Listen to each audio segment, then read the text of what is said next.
Hey everyone, welcome back. Dr. Shayna Keller, naturopathic doctor and owner of West Oaks Wellness. Today I'm here with Bob Baxley, who is a content farmer and homesteader. He has quite an interesting background. I'll let him fill you in on the details of that in a moment. We're going to talk about what the definition of regenerative agriculture actually is.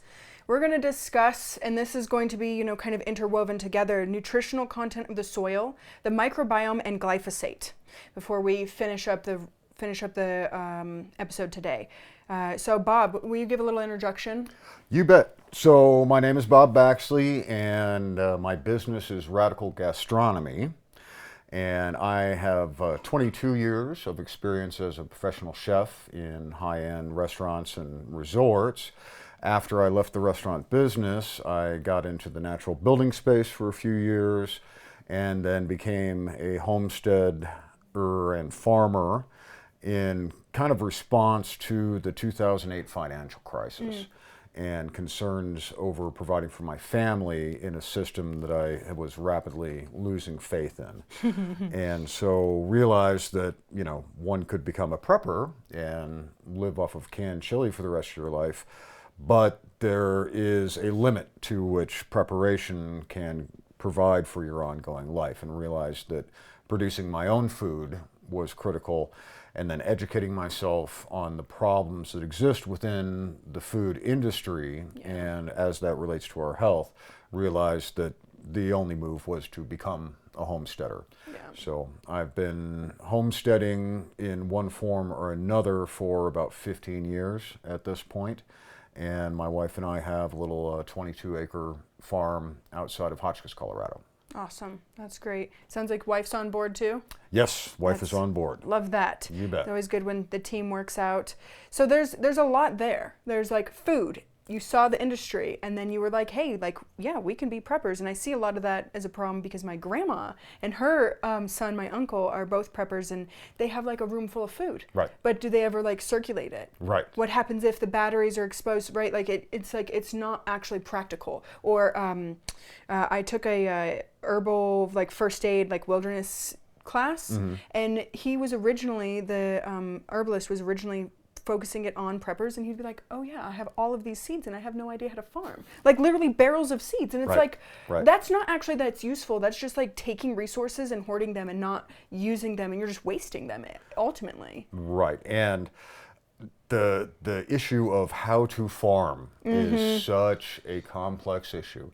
And you can read and you can listen to podcasts and you can watch YouTube videos, but until you have soil under your fingernails, you know very little. Yeah. And so you've got to kill a lot of plants and kill a lot of animals if you want to learn how to farm efficiently. Right, and different areas. So when I was up in Seattle learning how to have a garden, very different than coming here, very humbling. It's I killed literally everything in my garden. Oh yeah. It's easy there compared to here. Definitely. I've just moving from the Front Range. We used to have a farm in Fort Lupton and moved over here to the Western Slope. The differences between the soil and the conditions even within one state are astronomical. Right. So we have to really take into consideration the climate and the soil quality, because I know I was spending some time with an orchardist on Redlands, and I was really surprised to hear that he uses sulfuric acid, which is a common practice out here on the Western Slope, to break up the calcium deposits. Right. And also, the pH issue. So all of the reactions and relationships within the soil biology hinge on pH. And so typical garden soil, you're looking for something in that range around 6.5, 7.5. That's where most things are happy. You have outliers like blueberries that want it all the way down at 4.5, which makes it essentially impossible to grow except in a container in this environment. But my garden soil when I started, for example, is 8.5. Wow. Which is extremely alkaline and very difficult to get things to grow in.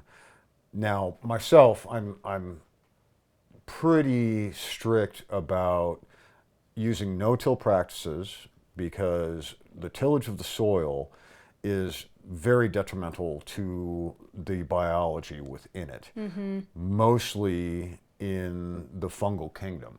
because you expose a lot of those mycorrhizae to UV radiation, Right. and they're eradicated. Right. And they're really the liaison between all of the different plant and animal kingdoms that are going on within the soil. They're the conduit, they're moving things around. For those who are unfamiliar with the subject, in brief, the relationship can be sketched out from the plant's roots. There are mycorrhizal fungi that form a symbiotic relationship with the plant. The plant provides to the fungus exudase, which is essentially a simple sugar, Right. sweat, and the fungus will eat that, and their part of the exchange is they're going to bring the nutrients to the plant to make it at peak health so that it can produce the highest quality exudase for them. So they will move various minerals and water and everything else that the plant needs to it. And then, from the rest of the soil biology kingdom all the way down, the fungal aspect is supporting all of that.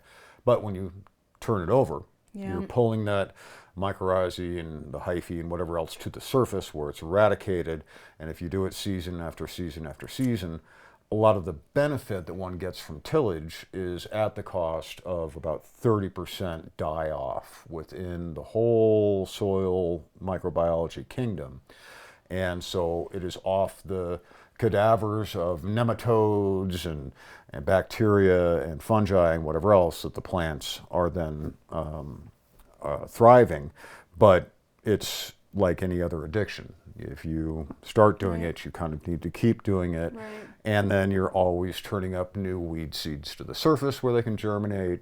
So I'm typically a no-till advocate and only use inputs of compost and wood chips. Compost and wood chips, okay. Carbon and nitrogen. Right, and derivatives of compost like compost tea, where I'm going to put it through a process to attempt to create a bloom of the soil biology that is within the compost in greater concentration, and then apply that either in watering or as a foliar feed or things like that. Right. Given enough time, those practices can start to bring that pH level down within the soil, but it is such an extreme distance that I need to move that scale. Right. This year I'm actually going to apply elemental sulfur to my garden beds to try to get the pH down. Now, the interesting thing about the application of sulfur is that it actually requires a bacteriological action to convert the elemental sulfur into the sulfuric acid, which is then going to reduce the pH. So you've got to have a little patience, and that activity happens as the soil warms in the warmer months. So June, July, I'll start to have an effect from that. But Interesting.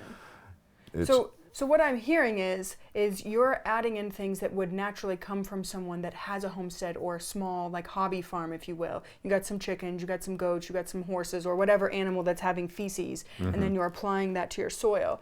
And you're very judicious, it sounds like, in the amendments, because I know there's some different schools of thought on like whether or not you should be adding amendments. And I'm a fan of the zero out, zero in perspective. Like, what things do we have? We have a lot of cardboard.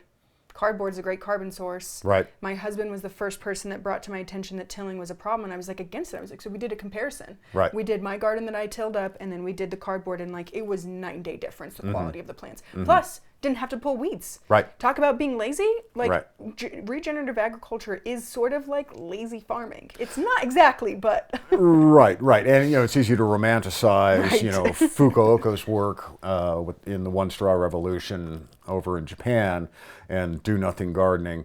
It's a bit of a misnomer. But yeah, I mean, more often than not, like in all things related to human health as well, it's more about what you don't do Right. than what you do. right. And so, yeah, anytime the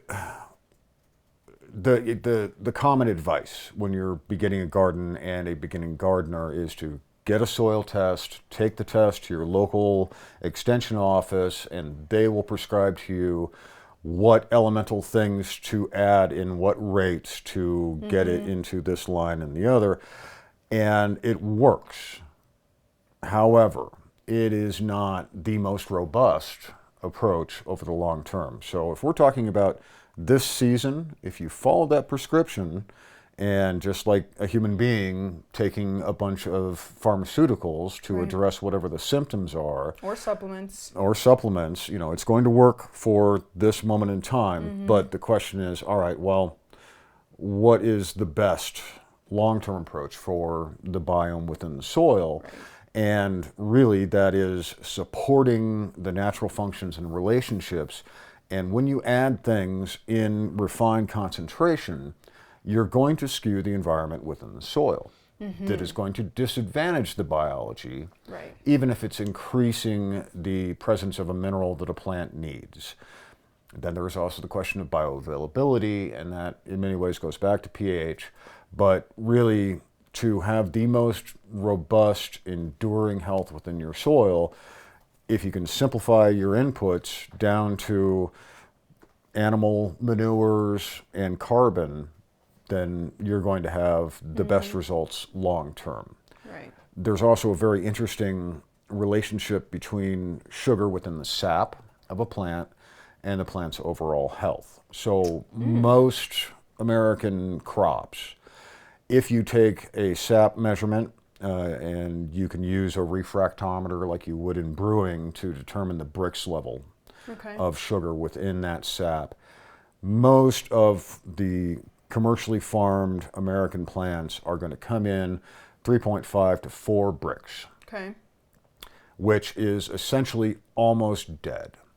And so they're kind of on life support, you know, from the chemical fertilizers and things like that, that, you know, make them look like they're healthy and thriving and productive, and the yields look good and all of that, but the plants are technically barely alive. When you get more and more sugar in that sap, if you can get it up to 12, that's 4 times. That's 4 times. The plant is impervious to disease. It's impervious to pathogens. It's impervious to insect damage, because the bugs will come and bite it, and it is unappetizing. They'll leave it alone. And so there must be a translation between the health of our plants and the available nutrition to us. This is really interesting because it's the same in a human body from a vitalistic naturopathic perspective. If the body is healthy, you're not going to get sick. Or if you do get sick, it's very minimal because your body is able to handle the overwhelm of the immune reaction that happens. So what I'm hearing, it's the same. If you have a sick plant, it's more likely to have an infection. And it's the same with humans. And most humans think, I have no symptoms, which is a health of about a 5 out of 10. I'm symptom-free, I'm healthy. Or I get those patients that are, I'm healthy and I'm on 10 medications. No, you're probably at like a 2 out of 10, 10 being best health. Like, we never actually get there, but it's a constant dynamic process. And it's the same with each growing season's a little bit different too. So there's going to be different needs that the plant has. Maybe we get a lot of really wet year like we had a couple years ago, or maybe we have a summer like last year where it was not very wet, right? And it's like we always are kind of looking at what the dynamic components are that we need to then make a little micro adjustment to ensure the quality and health of that plant or our body. Well, and there is a direct correlation between the biome that's going on in the soil and the biome that's going on within us. And I mean, there's so much research coming out about the relationship between the gut biome and emotional health, the relationship between the gut biome and immune health. Huge. And so, you know, we were speaking of glyphosate, and one thing that a lot of people might not realize is that glyphosate as a chemical began as a descaling agent in boilers to strip the mineral deposits from the inside of all the pipes and things that, you know, industrial boilers for power production or whatever else. So the company that developed glyphosate as a chemical was using it for that purpose, and noticed that when they dumped that water out in the field next to the factory, it would kill all of the plants. And Monsanto got word of this bought the rights to that patent and repatented it as a broad-spectrum herbicide. And the way that glyphosate functions in the soil is that it essentially chelates minerals and starves the plants of nutrition. Right. And that weakens the plant, making it susceptible to pathogens and pest insects, which is what actually kills the plant. In about 2009, I think another patent was applied for, which was granted in 2010, for glyphosate as a broad-spectrum antibiotic.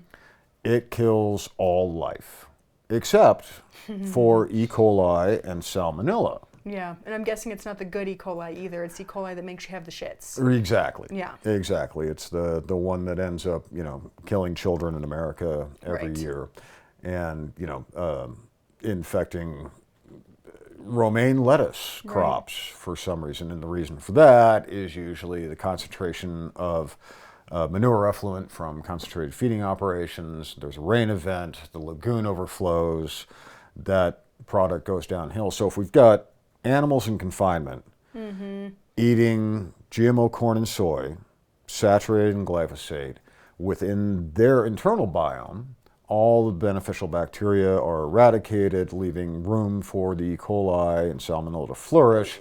That's what's concentrated in their manure. That's what ends up in the lagoon. That's what floods the lettuce patches, and on we go. Right.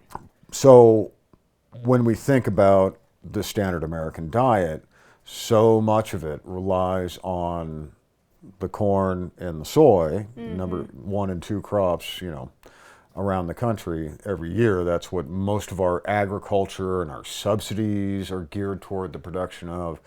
And so what's happening within our gut biome in the presence of this persistent and broad spectrum antibiotic is probably, if not the root of, a strong contributing factor to the mental health epidemic, to the obesity epidemic, all neurological conditions, like really all of these chronic illnesses that we didn't even see 30 years ago that we're now seeing in troves over and over again. One of my teachers, she's been practicing for 35 years. When she was a student, she said when she learned about type 2 diabetes, her teacher was like, you're probably never going to see this. And that was one of the most common things that family practice docs see and deal with every single day. In teenagers. In teenagers. I mean, my kiddos I see, some of them are the sickest of my patients. Why? It's a compound effect, kind of going back to, what's the lady who did Silent Spring, who wrote that book? The bioaccumulation theory. I think that plays a really large role. So one of the projects I did in college was looking at sea ferns, which is a really easy thing to cultivate, and then see how endocrine disruptors affect them. Although it was a very small experiment, digging into like the research, looking at bioaccumulation is a very real and huge problem. And then we see it adding up, and it's not my generation that's exposed, it's my offspring and then my second generation of offspring that has the most negative effects from me being exposed. That's if the exposure stops with me and isn't being compounded when they're now adding high fructose corn syrup to 99% of formulas in the United States. So we're basically treating our kids like cattle. Absolutely. There's interesting, as somebody who keeps dairy cows, I've observed a lot of different things. When you work with raw milk, to make cheese, the conventional approach is you take genetically engineered bacteria, introduce it into the pasteurized milk to acidify. It will, consume the lactose, and the waste product of the bacteria acidifies the milk. And then you add rennet, which is a coagulant derived from the fourth stomach of a calf, if it's animal rennet, and that causes the cheese to set up. So that acidification is what allows you to preserve milk through making cheese. Now, in raw milk, all of the cultures are already present to make every cheese that there is. Beautiful. It's beautiful. And so, technically, in the right conditions, the milk at cow degrees Fahrenheit, right out of the udder, left on the counter, will acidify, and then you add your rennet. You can make your cheese, and whether you're making brie or cheddar or whatever, all the culture is necessary if you just treat the curd in the right way through cutting and stirring and heating and molding and pressing and turning and aging. It produces all of the varieties of cheese that there are. Now, the interesting thing, when you take pasteurized milk that is homogenized, you must add another agent to break it back into its constituents of cream and I skim didn't even milk. know you could do that. So homogenization is taking the fat and the, whey of milk and mixing it together at a really high pressure. And so then forcing it in a centrifuge through a very fine aperture. Exactly. And so you can't make cheese in a lot of cases, if you don't then break that bond apart and allow it to separate out. So on the cow itself, so the cow is spending its entire life basically making out with the planet. Yeah. She's got her nose down there on the soil and she's chewing around. There is an enzyme in the sweat of her nose that stimulates growth in the grasses in the ground. She is inhaling all of the bacteria and everything that's going on in the soil. That is present in her biome. It's present on her udder. And so most people who milk cows, whether on the homestead scale or professionally, use what's called teat dip after the milking, which is basically an iodine solution. Okay. And they dip the teat so that mastitis-causing bacteria, staph bacteria, don't enter the milk duct and infect the inside of the udder. And I did that for years. And then I became concerned for the health of my calves. Right. If I'm milk sharing with a calf, so unlike in a commercial dairy situation where as soon as the calves are born, they're shuttered off and they're fed basically formula and grown out either for veal or to be dairy cows themselves. But then all of the mother's milk is what's sold into the market. On a homestead, it's very convenient to calf share with the cow. So you keep the calf attached to the cow and you take whatever milk you need, milk once a day perhaps, and then the calf will be able to also eat. And she can't keep up with what her mother's producing anyway. So it works out. Yeah. But what I didn't want was my calf to come along and latch onto that teat that's covered with iodine. What's that going to do to the biome within her? And so I stopped using it, and instead I started making my own bag balm using lard infused with oregano. Love it. And rosemary. And so I'm putting these natural antibiotic herbal medicines into the biome, which are keeping the staph bacteria from infecting her. And I don't use the iodine. When I weaned off my calf last year, I used the iodine teat dip for about a week. Instantly, my cow got mastitis. Interesting. Because it's disrupting the microbiome. So I was literally just reading last night, I was learning about a specific microbiome for females. There is actually data that shows herbal antibiotics, and there was an argument going on amongst NDs about this, so I was really curious, that herbal antibiotics don't have the same negative consequences as taking something like amoxicillin, or in this case iodine, because it kills indiscriminately, kills everything. Right. And then it leaves real estate for the pathogenic bacteria to then take up. And this is what our bodies, the cow's bodies, we have adapted with herbal antibiotics for eons, since the beginning of domestication and agricultural began. Right. And our body knows the difference, and actually herbs don't kill our good flora. Right. It's so fascinating that everything is so innately wise. Well, Epicurus understood this. Let food be thy medicine, let medicine be thy food.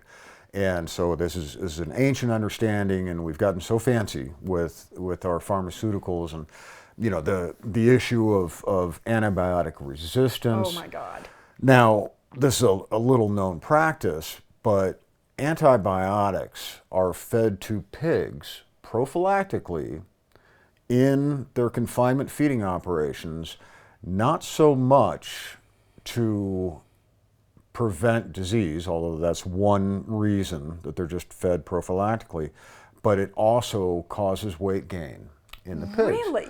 And we're seeing this in, the studies where children who were given multiple courses of antibiotics as children have a much greater correlation propensity for obesity in adulthood. Interesting. And so a lot of the antibiotic resistance is not necessarily overprescription to people, but because in the wider environment, they're fed every day in the feed to these pigs, and therefore the bacteria that we're trying to stop are able to develop resistance because of the constant use. And I forget, what is it, like 80% of world-produced antibiotics are used in confined feeding operations. Right.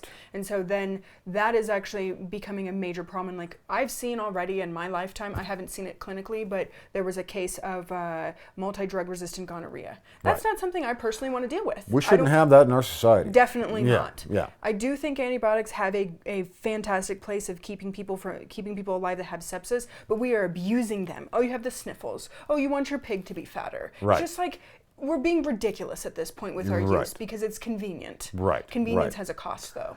Yeah. Well, I actually almost wore my other T-shirt that says "Convenience is the death of meaning," which is Amen to that. one of my big messages. It's like, yes, okay, we're a convenience-obsessed society, and the idea of adopting a lifestyle like mine, where I'm producing, roughly 80% of my own food. That's amazing. It's not convenient.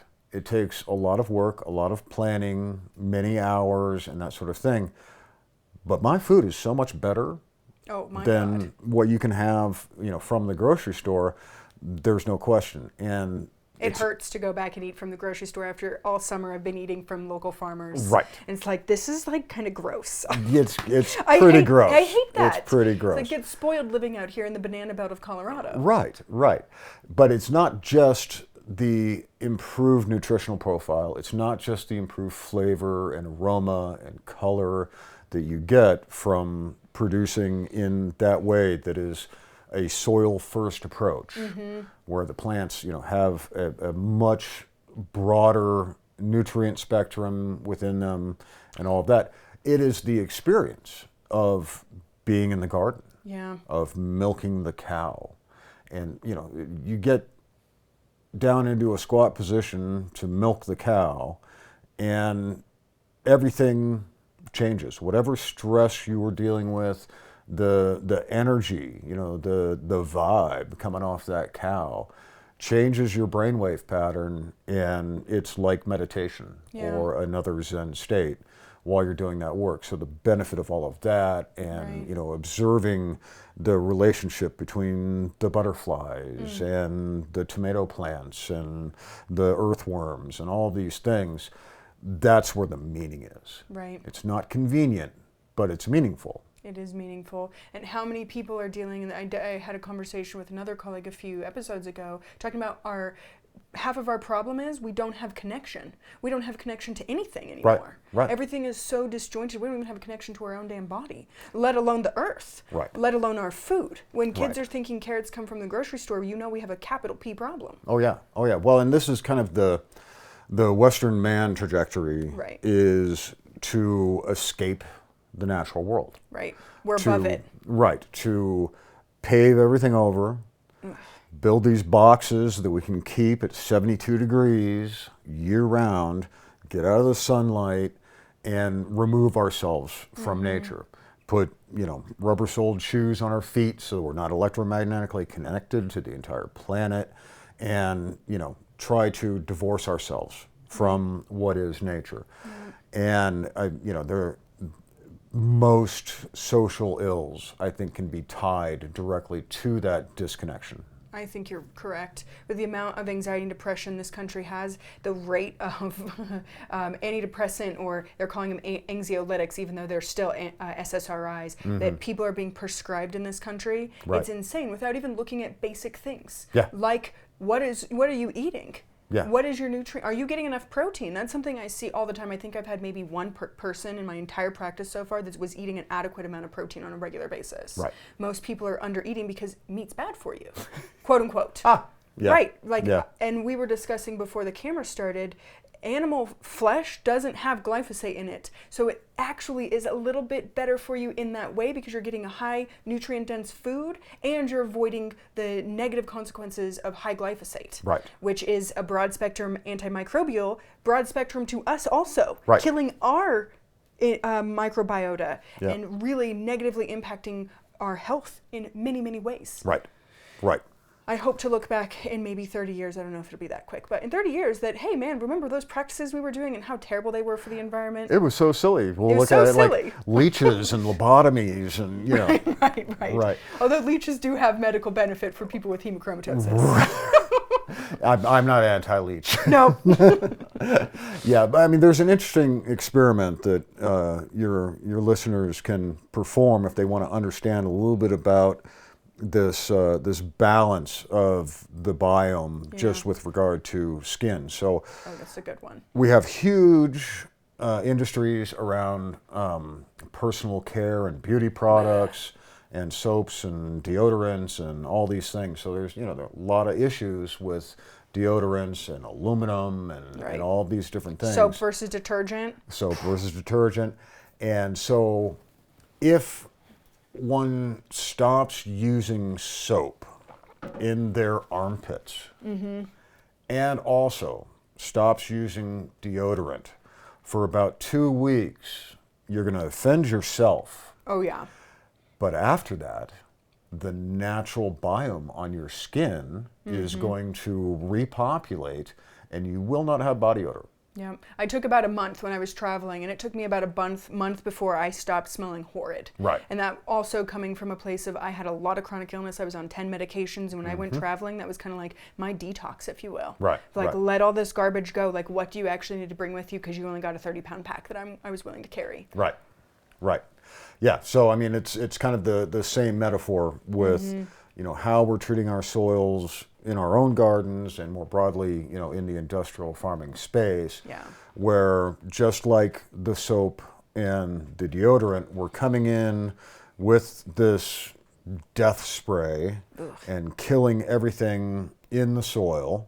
So eradicating the good bacteria and the whole system, and then coming back in with specific fungicides and insect pesticides and all the other things like the deodorant. And so the corn looks like corn. It appears to be healthy. It's been fed those 3 minerals that were identified, those 3 elements way back. NPK, get all your nitrogen, phosphorus, and potassium in there, and the plant will grow and look healthy.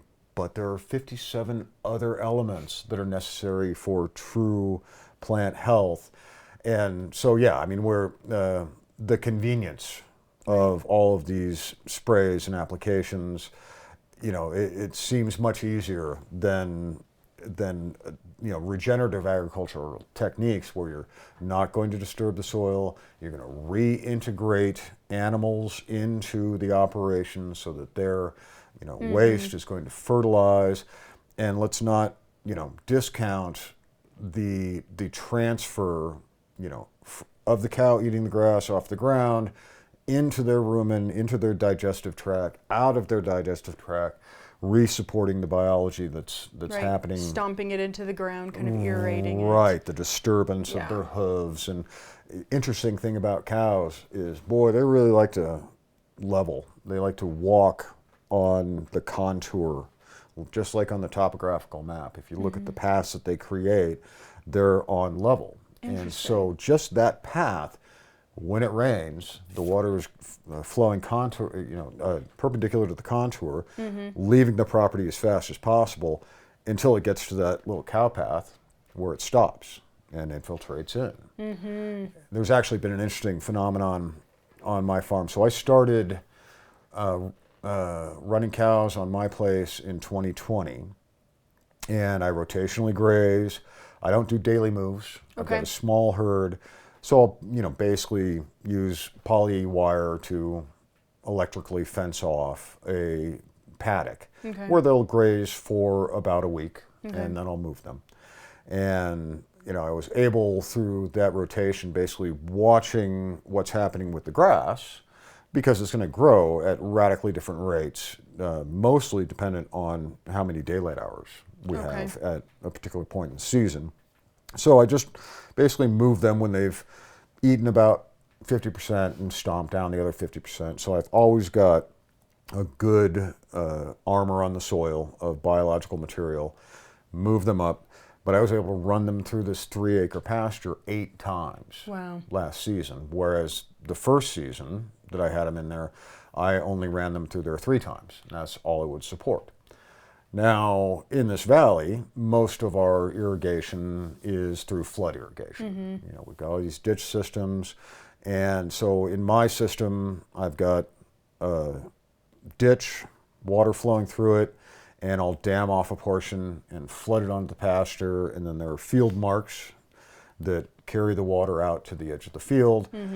And that all worked great for 2000, 2001, 2002. I started getting some dry spots on the far edge. And then last year, I had a hard time getting my water past halfway. So what's going on? Well, the improvement in the soil biology has increased the infiltration rate of the soil. Roots. The roots, the earthworm activity, the extension of organic matter deeper and deeper into the soil, because that cow patty lands on the field, and little beetles come and grab it and take it and bury it, and then earthworms and everything moves that down. So essentially what has happened is that my soil has become so much more efficient at infiltrating moisture, which is going to normalize water levels within the soil, give you more drought resistance and all of that. But now I can't get it across to the other side. So I'm going to make a system adjustment and put in some swales in that, not necessarily to catch rain runoff, because we only have 12 to 15 inches of rain a year anyway, and it's usually not in amounts that would be a gully washer, as they say. And so, rain washing off of the property is not nearly the concern, but if I create channels where I can then get the water to the other side of the pasture and then allow sub-irrigation, to water that paddock below each swale, we'll try that and see if we can. So what I'm hearing you say is that over the course of 3 years, you've been able to increase the quality of your soil content so that it better holds onto water. Correct. Creates more drought resistance, which is a big problem out here for a lot of farmers. The water just runs right over because we till twice, 3, maybe 4 times a year even. Right. It's really interesting to hear you say that, because improving the quality of the soil then has a ripple effect and improves the quality of the biology in the soil. It improves the air quality, because now we don't have topsoil blowing in the air every time someone tills. Right. Really fantastic to hear. There is a video on my YouTube channel, Radical Gastronomy, called Climate Change Won't Have a Chance to Kill You, where I discuss a lot of these issues that are more pressing to the survival of humanity, among them topsoil loss. So, there were 3 feet of topsoil in the Midwest when we started farming it with plows, and we're down to 12 to 18 inches at this point. The prediction is that we've got probably about 40 more harvests until there is no more topsoil in the breadbasket of the nation. Invertebrate collapse. We're seeing, we're down. I won't quote exact numbers because I don't have them off the top of my head, but the number of insects in the biosphere has plummeted, and the bees get all the press. They but do. It's everything. Yeah, that's crazy to hear, because insects, invertebrates, they are the most biodiverse out of any of the organisms that we have on this planet, including bacteria that we're aware of, at least. Yeah. And when you read articles about it, they don't even lay the blame at the foot of climate change. They mostly lay it on the abandoning of small holdings with hedgerows and debris piles and things like that to provide habitat for invertebrate insects. So you've got Nixon's agriculture secretary, Earl K. Butz, said famously, "Get big or get out." Right. When they were essentially setting up the subsidy program for grain farming and all of that. And so the incentives provided by the federal government and their interference with how we feed ourselves inclined the business of farming toward having enormous holdings. Right. And as the technology in tractors improved and all of the green revolution with chemical fertilizers and then the pesticides and everything else, it became possible for one man to own one $500,000 tractor and work 2,400 acres by himself. And so all the little farms got bought up, and I'm old enough to remember Farm Aid and all of these charitable efforts to provide relief for small farmers in America who were just getting gobbled up. So we went from in the 18th century having 80 or 90% of Americans engaged in farming as their primary vocation, to now we're less than 2%. Whoa. And most of farmers, if I'm correct, is 50 to 60 years old. And so then we're about to age out. And 68, I believe, is the... That is really disturbing. It's very disturbing.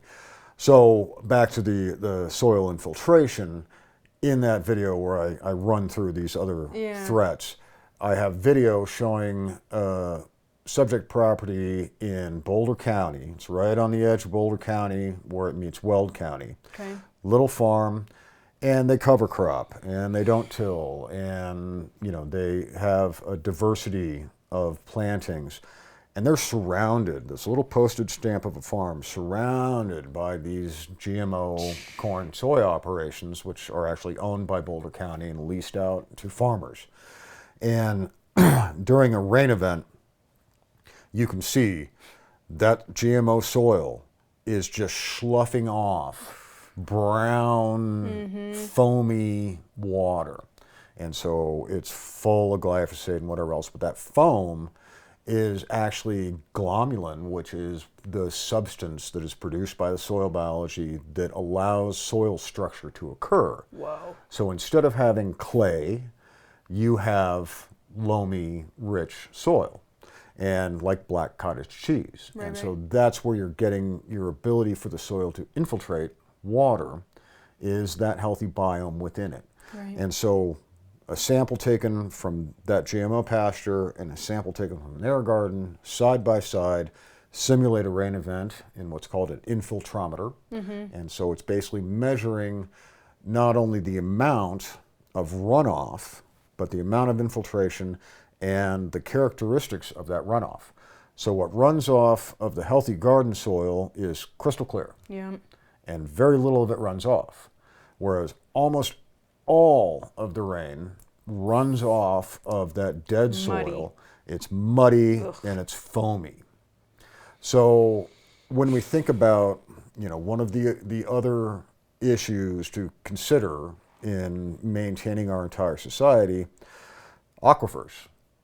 Right. So if the water cannot infiltrate into the soil, it cannot recharge the aquifers. Right. So it's going to run off and collect in the rivers, and then all of the surplus nitrogen from the ammonia fertilizer and whatnot ends up creating dead zones in the ocean, and on and on and on. So, I mean, regenerative agriculture, it's a buzzword these days, and like organic before it, is being co-opted, and is being perverted, but that's okay. We'll just make up another word and, try to more accurately describe what we're talking about as we go forward. But the basic idea is that if we, as farmers and homesteaders, adopt practices that are in support of life, rather than deciding every morning what we're going to kill and how we're going to kill it, as we would with chemical agriculture, and just design systems that instead of depleting the topsoil, instead of depleting the water systems and the hydrology of the landscape, we can be in service of life and care for life. The way we treat our animals, the way that we, shift from annual vegetable crops into more perennial woody crops. So fruit trees and, berry bushes and things like that. And just try to observe and mimic the natural process. Then by feeding ourselves, we're acting more like honeybees than we are locusts. Right. So the honeybee, in the process of providing for himself or herself and her colony, is going to go out, gather up nectar, and in the process, interestingly enough, through electromagnetism, the pollen jumps off the flower and sticks to them because of the ionic charge difference between the bee and the flower. Sure. And then pollinate every flower that he goes to suck the nectar out of. Right. And so it's another one of those symbiotic relationships. By servicing its own needs, it is improving the biome as a whole. Instead of like the locust that's just going to come in and strip mine. Which is what we have been doing. Which is what we've been doing. I learned about the Dust Bowl when I was like, I don't know, second grade or something, and I feel like we've forgotten that wasn't that long ago. No. And we're headed in that direction, and every spring, driving through Delta County, I see the puffs of clouds in the air, and it's just like, they're dusty clouds. I don't want to be breathing that in. No. And, not to mention, Joe Rogan had, White Oaks, the guy from White Oaks down in Georgia. Right. And he did the comparison that you were just talking about. What did you call that? Infiltrometer. The infiltrometer. And he did the same thing. His water was crystal clear running off his property. Yep. His across the river mate, brown as mud. Right. That's the topsoil. That is the structure of our soil going down and being wasted. Right. So we're talking about preserving the integrity of our communities by doing simple things like adding manure and cardboard or wood chips to our soil. Right. And being conscientious that when we put pesticides and herbicides and insecticides, all these sides, these killers, that we're actually killing ourselves in the process. Maybe not right now, but look at the health of our children. Yeah. The health of our children is not great. Right. With 1 in 4 kids having chronic illness, that was not allergies a thing. The allergies are off the charts. Asthma. Right. Yeah. It is unacceptable, the routes that we have gotten down. Now, we're kind of coming to an end here, but I have one more question for you. Nutritional content of the soil. Can we talk about that? Because the statistics that I've read are from the 70s, and the soil has changed a hell of a lot since the 70s. Right. And before we got on air, we were talking about how the nutritional content of the soil isn't so simple. It requires the microbiome. It's about bioavailability. Right. Right. So we'll distinguish soil from dirt. So soil is that black portion above the clay portion that has life going on in it. The dirt underneath is sand, silt, and clay, rocks. Basically all aggregates of various size. The soil layer is where everything is happening. And as we strip that off, I've lost my train of thought. What was the question again? Nutritional content relying on the microbiome in soil versus dirt. Right, okay, so it's about availability. If you take the subsoil, it's worldwide going to have a pretty even presence of all of the necessary elements required for good nutrition in every plant. Are they bioavailable though? And this also goes for elemental supplementation of soils and adding amendments. Is like, okay, well, you can run the soil test on it, and boy, all the levels are just right in the range where you want them, but your garden is not thriving. Right. Well, they may not be in the form necessary for the plant to take them up. Right. And this is a lot about how glyphosate works as well, is to interfere with that pathway of pulling the minerals from the soil into the plant. And so, when we try through convenience to cheat the system and just add the refined, we were using the example of cocaine versus steak and eggs for energy in the morning.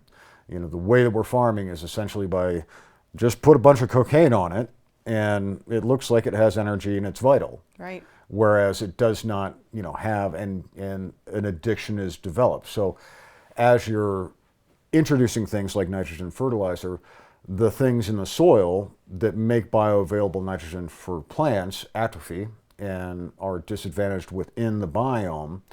And so yes, we can draw a direct association between what's there in the soil and whether the plant that we're going to eat has been able to take that up. Right. If you don't have an intact, healthy ecosystem occurring within the garden soil, then the plant will not have all of those things in the right form for you to then absorb them into your body and nourish yourself. Right.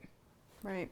Like my grandma used the example all the time, and she was one of those people in the 70s that juiced a lot, and she would pick carrots from her garden or go get them from the farm stand, and she would see a big layer of calcium, and she said she hasn't seen that in decades. Right. So if carrots are supposed to be high in calcium, but there's no calcium in them because it's not bioavailable, because the microbiome isn't as such as you've described to make the nutrients be uptaken into the plant, maybe because we're using glyphosate, maybe it's multifactorial because we're tilling and all these other things. Right. The calcium's still in the soil. Calcium's still in the soil? It didn't go anywhere. Oh, it's still interesting. there. You know, you It's just just not need to have the available. biology to metabolize and unlock it. Back to the mycorrhizal fungi. Fascinating example of their behavior. So they send out hyphae, which are root-like structures, into the soil.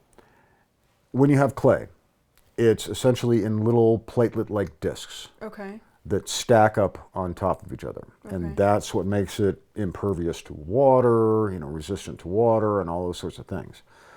What mycorrhizal fungi will do in the presence of clay when it gets into it, well, it's the enemy of the health of the plant that it's relying on for the exudase. So it wants to break up that clay. Right. And the way it will do it is it will cruise around, it will find one calcium atom. It will then traffic that through the mycelia to the place where the clay is and stuff it between two of those platelets of clay, causing an ionic change in the charge of one of them, which will flip it like a magnet, Interesting. where you're trying to go positive to negative. Yeah. Flip it and turn it on its side. So instead of pancakes, now you have like little T's Right. in the platelet structure of the clay, which will then allow for water infiltration and the introduction of organic matter and all these fascinating things. So, you know, the way we farm in general in this country is completely opposite to the service of the life Pretty within much, the yeah. soil. It is essentially an intentional destruction of all the life within our soil.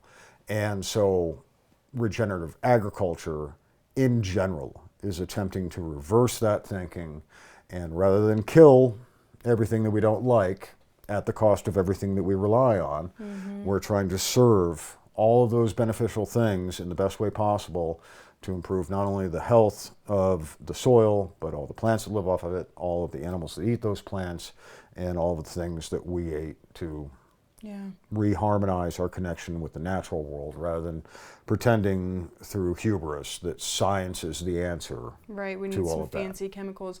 This reminds me of an example we had with the property we lived in town in Hotchkiss. We were at a corner lot, and the owners, fantastic people, they bought this like organic caprylic acid derivative for goat heads. And I was like, no, we're not doing that. Right. We literally put cardboard down and wood chips. You know how many goat heads we had the next year? Zero? Zero. Yeah. Except for like the two we didn't get covered up with wood chips. Right. Because we changed the biology of the soil. We don't have to think so much more difficult. And she was like, well, I paid so much money for this. Like, it's really good stuff. I was like, yeah, we got a bunch of cardboard. Wood chips are pretty cheap. Right. Like, we don't have to think that difficult, that so difficult about things. It doesn't have to be so sexy. Right. It can be simple. It really, really can. Yeah. Well, Bill Mollison, one of the fathers of permaculture, used to say, the problem is the solution. And so the goat head is the problem. Right. And so that is going to cause you to think of ways of solving that problem. The cardboard, the wood chips, the addition of organic matter solves that problem, but also benefits the entire system. Exactly. So like that's why we forget that weeds are actually providing a service to the soil. They're saying, hey, we're depleted. We're here to make the soil more nutrient dense. We're digging in with our deep tap roots. Those dandelions that keep getting in your lawn, that's what they're there for, because that lawn has depleted the nutrients of the soil. Right. Ah. Actually, a census of weeds is a more accurate indicator of soil health and condition than a soil test, in my opinion. Because every weed is serving a certain function. Right. And so you can look at it, it's like, okay, well, we've got a bunch of bindweed here. What's that telling us? And, you know, you can, if you are knowledgeable and experienced in the behaviors and localities of these various weeds, I don't believe there is such a thing. I agree. You can get a pretty good read on what needs to happen in that garden to skew it away from, you know, that pioneer phase that weeds are indicative of. They're growing in a place that is depleted, that has been disturbed. They're the first ones in to lay the groundwork for more complex. Exactly. It's, we could keep talking about the ecological, what is that called, when it's like you start with the weeds and then you get like the little forbs that start to grow, and then the bushes, and then the trees, and then you have a whole system before fire happens. Then you start over. You get to a climax forest system, and then all of that's eradicated, and all the minerals have been mined from the deep subsoil by the trees are returned to the surface, and the cycle goes on and on. It's part of life. Man, I really enjoyed talking with you, Bob. So today we've talked about regenerative agriculture, its importance for nutrient density, the microbiome of the soil, and how it compares to the human body, in addition to glyphosate. We talked a lot about glyphosate, so hopefully people are starting to understand, like, this isn't just railing against big systems. This is actually like thinking about things from a, you know, it seemed like a good idea on the surface, but we are a lot smarter than that. And when we start to learn and read and listen to the land that we spend time on, even if you only have a backyard, even if you only have a patio on your apartment, you can still put a plant and start to learn and understand the soil processes. So Bob, where can people find you if they want to follow you and understand a little bit more about your practices? Well, you can follow me on Instagram, Radical Gastronomy, YouTube, Radical Gastronomy, or go to radicalgastronomy.com. If you want a groovy Be the Biome t-shirt, you can go to my merch shop at radicalgastronomy.com, and look forward to interacting with all of you. Yeah, if you guys have enjoyed this, I'd love to have more conversations like this, because farming and human health are so intimately twined together. Like and subscribe, share this content with someone that you know that's like interested but maybe doesn't have the language to articulate. And my next guest, we're going to actually be talking about practices to build sustainable healthy habits for ourselves. So like, yeah, you can do 30 days of exercise and then nothing for the rest of the year. So how do we build those practices that actually create long-term discipline, and we start to see the benefits? I don't really like working out, but you know what I like is the effect after I've worked out. My calm mood, my chill demeanor, my ability to, like, the guy that cut me off in traffic, I'm not getting so enraged. I'm like, that guy must have some place that he needs to be right now. So we'll see you next time. Thank you so much for tuning in.